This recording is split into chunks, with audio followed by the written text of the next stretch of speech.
More promising news on a potential coronavirus vaccine. The extra $600 in unemployment benefits runs out in days. Will Congress extend it? And live from New York, it's Saturday night. Could SNL be back in the studio for the fall? Here's what you need to know.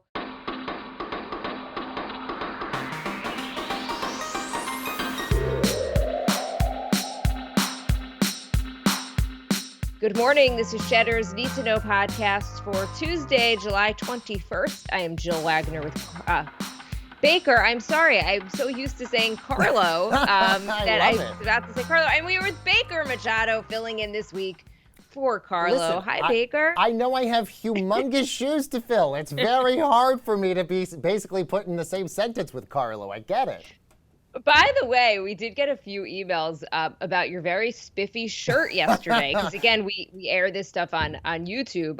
I think Carlo is going to have to step it up, Baker. He wears what he likes to call a grandma cardigan, and his wife basically hides it from him because she hates it so much. That's so funny because Carlo doesn't strike me as somebody with terrible taste, because usually when I wear an interesting shirt, he's always usually the first person that reaches out to me. He's like, where did you buy that? Is that J. Crew? Where did you get that from? So at least he knows where to get some good clothes at. He has good taste. The question is, does he care enough, I guess, at 5:30 in the morning when we record this to get dressed up? I mean, listen, if you and I didn't have to go on camera, I highly doubt you and I'd be dressed looking like this either at 5:30 in the morning. I'm still sporting my work from home mullet. I'm wearing sweatpants with a dress. I was going to say, by the way, I'm still wearing sweatpants too, and I'm in a studio, so it's fine. All right, Baker, let's get to the news. I do want to start finally with some positive developments. This is on the coronavirus vaccine front. Oxford University announced that its vaccine trial with Astrazeneca now showing promising results. In research published Monday, scientists say that nearly all of the 1,000 recipients of that vaccine that were aged 18 to 55 saw a response from their immune systems producing antibodies and also killer T cells. The response lasted for 2 months. A trial of 30,000 people is scheduled to start in the U.S. So there's now, if you're keeping track, a bunch of vaccine candidates that are showing positive results. We got the Moderna results from that vaccine trial last week. They're moving on to the next phase. There are still a lot of questions, though, like whether these positive immune responses will mean that people won't get sick with coronavirus. Scientists say the T cells in particular, though, in people who got especially that Oxford vaccine, that could be key at preventing the virus long term. Right, because the antibodies it's still not clear if those actually wear off or not. Also on the medical front, some promising news on a treatment. There was a very small study in the UK. It found that this inhaled version of a drug that's commonly available, it's called Interferon Beta. Apparently that may help coronavirus patients not get seriously sick from the virus, but that one is still really preliminary. How interesting, Jill. And meanwhile, on the mask front, we finally got a photo from President Trump on his own Twitter account yesterday supporting wearing a mask. He wrote, "We are united in our effort to defeat the invisible China virus." And many people say that it is patriotic to wear a face mask when you can't socially distance. There is nobody more patriotic than me, your favorite president, exclamation point. And there, of course, is the photo of President Trump wearing that mask. Also, by the way, everybody's favorite television show starts back up at 5 o'clock again, Jill. The coronavirus task force meeting is finally back up. There's going to be a briefing Tuesday, our first one at 5 o'clock Eastern time. The president apparently said in the Oval Office yesterday, "I'll do it at 5 o'clock like we're doing. We had a good slot." Had some pretty good ratings at that time period. Now, what we don't know is how the coronavirus task force briefings will be structured. Will it be basically Dr. Deborah Birx, Vice President Mike Pence, Dr. Anthony Fauci doing most of this, or will President Trump be doing some of this as well? We know a lot of his aides did not like it in the past, Jill, when he was doing this coronavirus meeting or the press briefings. That's when he famously got himself into a lot of trouble by saying that you could ingest some sort of disinfectant at one particular point. We saw his poll numbers start to fall after that period. So it'll be interesting to see what these briefings will look like at 5 o'clock. Yeah, I'm really curious about Dr. Fauci and what kind of role he's going to play. He's actually throwing out the first pitch at the Nationals game. So he has this cult following. I still think he's really popular, despite what seemed like a lot of efforts to discredit him, I mean, that In which was just Style magazine cover counterintuitive. is one of the best magazine covers you'll ever Seriously. see of any celebrity or politician or infectious disease doctor. One thing about the tweet from the president, I just thought it was. I'm thrilled that we're fine that he's showing support for wearing a mask, but I thought the wording was really strange. Like in Yes. terms of many people say that it is patriotic to wear Well, a I think face most mask. people say that. But why can't he just say? Right. Why can't he say it's patriot? It's patriotic to wear a face. Listen, Anyway, for the look, last it's- 3 months, it's a he has been step criticized. forward. It's good. I agree. And listen, for the last 3 months, he has been criticizing his rival, Joe Biden, for wearing the exact same thing, but now it's patriotic. I think more effective even is the fact that he did post the picture of Correct, himself wearing correct, the mask. So I think that maybe that will move the needle. Congress, by the way, back in session, lawmakers debating another stimulus package. President Trump is said to be demanding a payroll tax cut be included.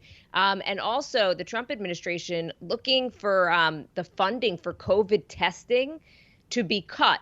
So that's definitely one to watch. Republican leadership met with the president yesterday and his team.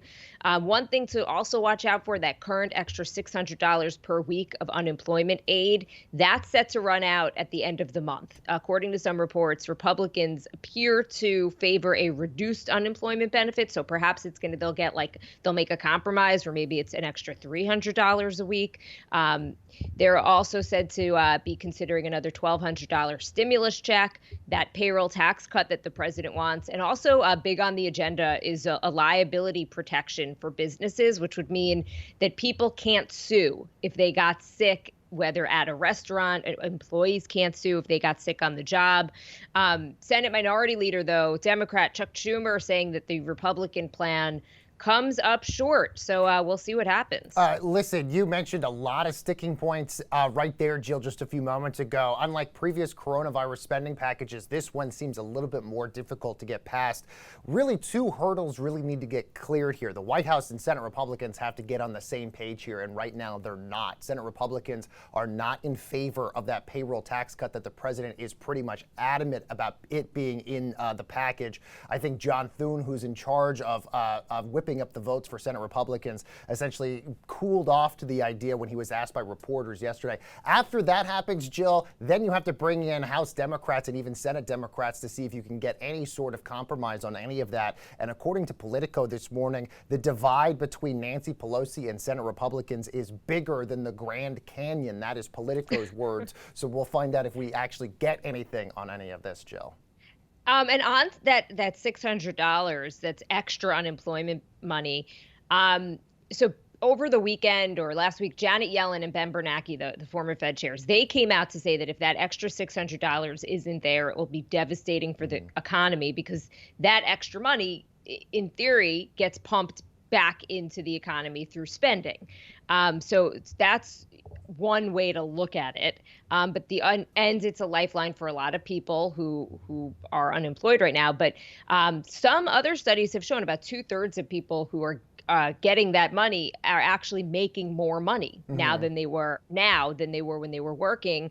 And a lot of small business groups have come out to say, look, our workers won't come back. They're making more money on unemployment than they were. We're doing everything we can. We had to shut. We're hanging on by a thread. I'm trying to open back up. My workers won't come back. So I think there's a real argument on both sides of this. I don't know what they're going to come up with. But it definitely will be interesting to see how it plays out. And Jill, you're 100% right on all of those. There's really not a right answer for any of this, and it's really kind of devastating. And the hard part is yes, we've been getting the last two good jobs numbers, but the unemployment rate is still higher than we've ever seen it. There's more people still unemployed still out there than we've seen in any other decade since the Great Depression. And Jill, as more states now might start to close back down again, there is a big fear that this might be going on for the rest of the year, which means that Congress might have to be pumping even more money back into the government. Also, Baker, I want to hit this really sad and kind of crazy story about that New Jersey federal judge Her son and husband were shot over the weekend. So the FBI has now named a self-described anti-feminist attorney, Roy Den Hollander, as a suspect in the case. According to the AP, the suspect dressed up as a FedEx delivery man and shot the judge, Judge Esther Salas's 20-year-old son, and her husband, who is a defense attorney. So the suspect, Hollander, was then reportedly found dead later, about 2 hours away from where the shooting was. He apparently had a self-inflicted gunshot wound. So far, it's not clear who was the intended target of the attack, whether it was Salas, who's the first Latina female to serve on a federal bench in New Jersey, whether it was her husband, who is a defense attorney, their son. I mean, this is just heartbreaking. He's their only child. He's 20 years old. I mean, there's just no words for what this family is going through right now. So he passed away. The husband is apparently doing okay. So back to the judge, Salas. She's presided over several high-profile cases, and that includes the trial of former Real Housewife Teresa Giudice, which you and I, of course, big Housewife fans. Also, a case related to Jeffrey Epstein.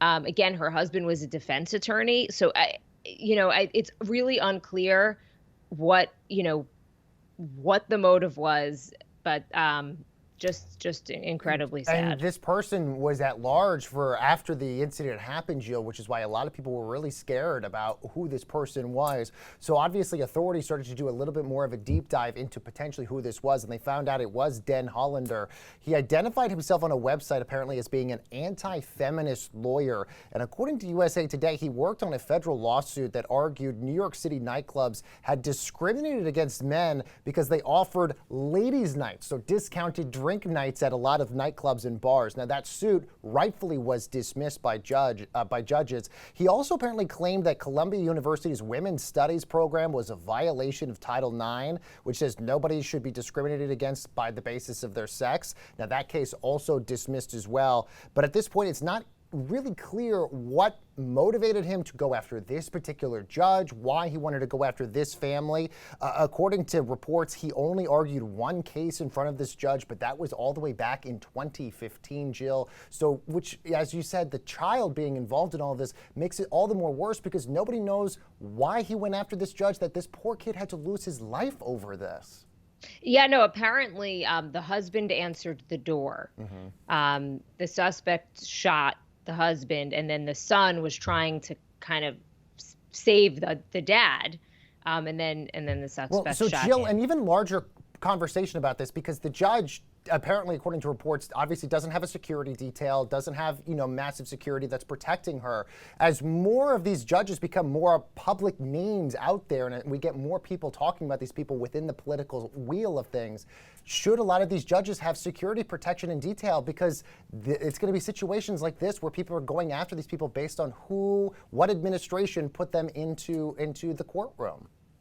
We will see. Also, Baker, a big change at Trader Joe's, the popular grocery chain known for a lot of cool things, is making some upgrades. Trader Joe's says it's going to be renaming several products that have names that critics say are racist. There was an online petition that called out some of the ethnic brands. So they had Trader Ming's, Trader Jose, and Arabian Joe. That petition gathered about 2,000 signatures. A spokesperson for Trader Joe's says the names were meant to be a lighthearted attempt at inclusiveness. But of course, it seems like it had the opposite effect. They say that they were actually planning to change some of the names already. I guess this just pushed it over the edge. Yeah, so new this morning, Jill, Trader Joe's officially says that they will change some of those products right now. And just because, I love a good promotion on this, we actually have on Between Bells on Cheddar today at about 1 o'clock Eastern time, we have the person who created this petition to get this done coming up on the show today. So we're going to ask them a lot of questions about this. I never had purchased. Trader Joe's, to me, I love their food, but the situation to go to a Trader Joe's in New York City, I mean, like you have to wait online to even get in. So to me, that was always a Yes. deterrent. Oh, So I'm yeah. not a big Trader Joe's shopper for the sole reason that I can't wait on this line, and it was so crowded all Totally. the time just because it's so popular. Listen, Um, when I was in but those California, you could names never though, park. Baker, those names, it sounds like a joke. I mean, Oh, yeah. like I can't even, I understand why they're changing them. On to some entertainment news. Warner Brothers has once again pushed back its expected summer blockbuster Tenet. The sci-fi thriller from director Christopher Nolan was expected to help the movie industry stage this big comeback after coronavirus-related shutdowns. The opening date was originally scheduled for July 17th. As we know, that has come and gone. So it's already pushed back twice. Warner Brothers says a new date will be announced soon. What can make this even more crazy is Tenet potentially, Jill, could be released internationally first before domestically, and then potentially released in states where the coronavirus is low. So that means depending on what state you live in, maybe Florida, Texas, or wherever, you might not be able to see Tenet, but it might be, airing in another state. And in some other entertainment news, this stuff, really good news. NBC trying to figure out some way to bring Saturday Night Live back into the studio, not inside of Kate McKinnon's apartment anymore. The end of the previous season was recorded from a lot of those cast members' homes, and according to Variety, there would be no studio audience, which we know is a huge part of what makes SNL so great, is that studio reaction to all those funny bits that they're doing, Jill. They likely want to get back in front of the cameras in the studio ahead of the November election, because we know, especially for NBC, that's going to be a big ratings moment for them with the 2020 election. Yeah, I mean, there's SNL before an election It's the best. is a must watch. Bigger Interesting. question, they don't have a Joe Biden, by the way. They still have not figured out who's going to be playing him. I'm very curious. I'm super curious who it is. A couple of things about that Tenet movie. Our joke in Need2Know today and in the newsletter is, we're starting to think they haven't made this movie. Like, is it possible that they just like this movie doesn't exist and this is all just part of a marketing ploy and they're still working on it? No, so which true. I thought was funny. The other thing about SNL, so I used to be an NBC page. I don't know if you knew that about me. I did not. So I had been to many SNL, many of their tapings, and what's really interesting is that they do a dress rehearsal right before they do the live show.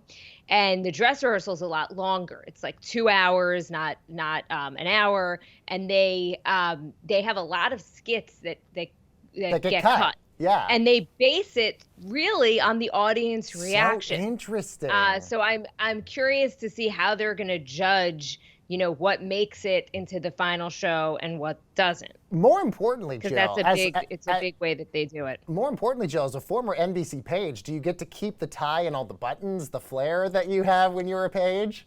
Somewhere that navy blue suit exists. Yes. Somewhere my I house. just imagine you looking like Kenneth the Page somewhere.